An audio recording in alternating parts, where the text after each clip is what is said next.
glad that you've joined me for 2 nice evenings of python hunting.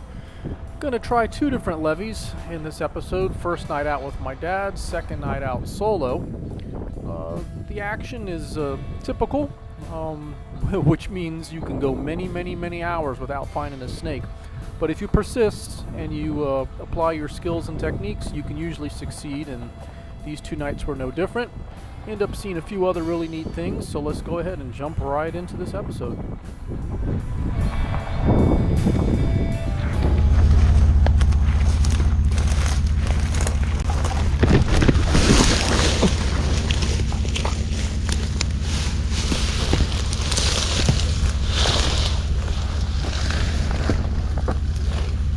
Huh.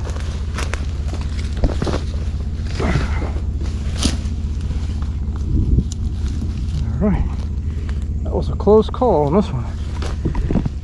Almost got away. Just saw it for a split second. Okay. Calm down, little snaky.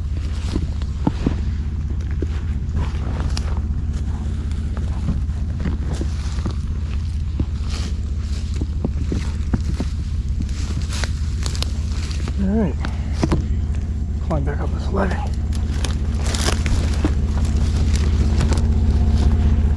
So, here I am out with Dad, and we just managed, I barely saw this, it's a male, and you can see it's spraying some urates, but see the size of these spurs on this snake right here, on my thumb. That's how you can tell, it's a male, but this snake's probably going to tape out at about 8 feet. And it was buried down in the swamp. I can't believe I spotted it. But hey, nonetheless, let's see if I can get it to uncoil here. Sometimes it's easier to do like that. There we go. Gotta be careful when they ball up like that and form a knot. That's where they can trap your hand. But the snake is, yeah, it's gonna come in at probably right at about 8 feet. But nonetheless, it's our first snake of the day. And also, if you look up close here, in fact I'll put on the light,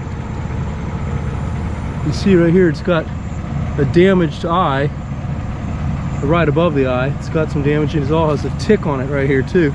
I'll pull off that tick. You can see it on my thumb right there. Disgusting. But anyways, we're gonna go ahead and bag this snake up and see if we can't manage to get another one. But yeah, this snake's had a little bit of trauma to that eye right there. You can see it right above my finger where I'm pointing. But nonetheless, that's one down, and hopefully not the last. We'll see what happens. Unwind it so I can bag it with Dad. Alright.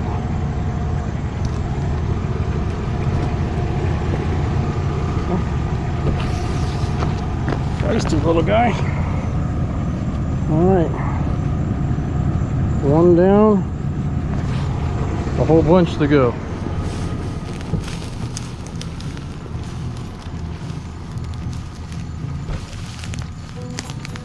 Oh yeah. Cottonmouth, alright.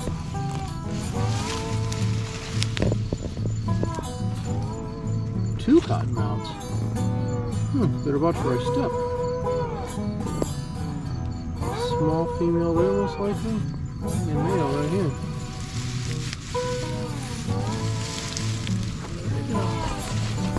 Cool.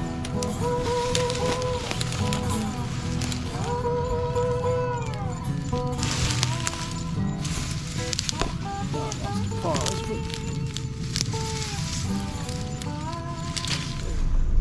well, last night turned out to be pretty good with Dad.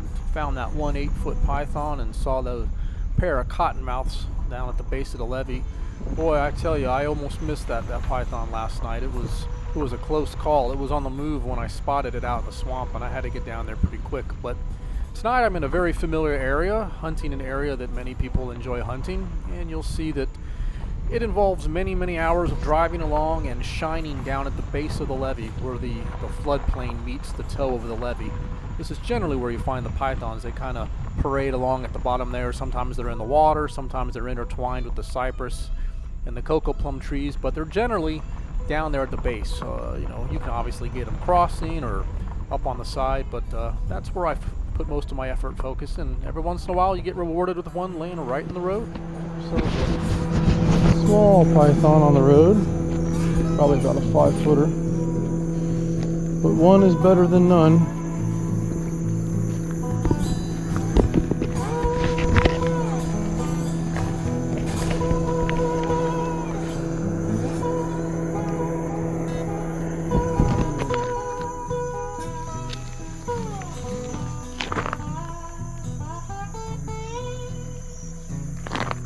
Doesn't even realize what's going on yet. Huh. It does now. Fight my foot for a second while I put my GoPro back on. Alright. Woo! Got ourselves a feisty little one.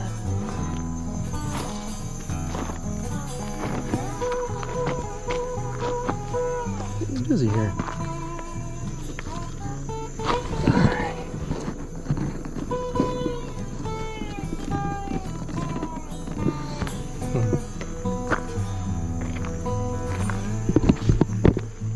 Alright there, little guy. It was eventful for both of us. So it's been an extremely slow night. I've been out for, at this point, probably 5 hours, and this is the first snake I've seen of any species. So that's pretty rough. Usually by now I'll have at least seen, you know, a handful of natives and at least 1 or 2 pythons. So this is better than nothing, but boy, let me tell you, it's way later than I'd want it to be. So go ahead and time to bag and tag. It's time to bag this little tiny thing. Get moving again. Now we can put this snake in a little bag.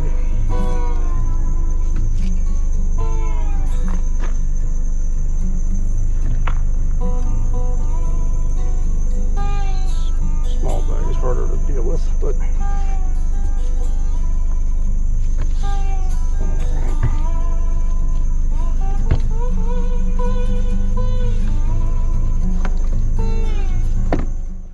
Well, it's not always glory. I know that people watching these videos will tend to think that there's a python pretty much under every single branch, but such is not the case. Most of us python hunters spend many hours in the field searching for our quarry. And you know, it takes a lot of perseverance and a lot of dedication and a lot of patience. There's many times when I just say, man, let me just persist just a little bit longer, and then I'm rewarded with a snake. And on this second night, man, I hunted for hours and hours before I found that python. And you know, when you're out there alone like I was that night, it gets boring, and you tend to think a little bit too much. I don't listen to the radio or anything like that because I actually like to be able to hear the snakes. Sometimes you can hear them crackle as they crawl along if you're really keen to what's going on around you. But I hope you enjoyed the episode. I always enjoy getting out there in the field and removing these invasives.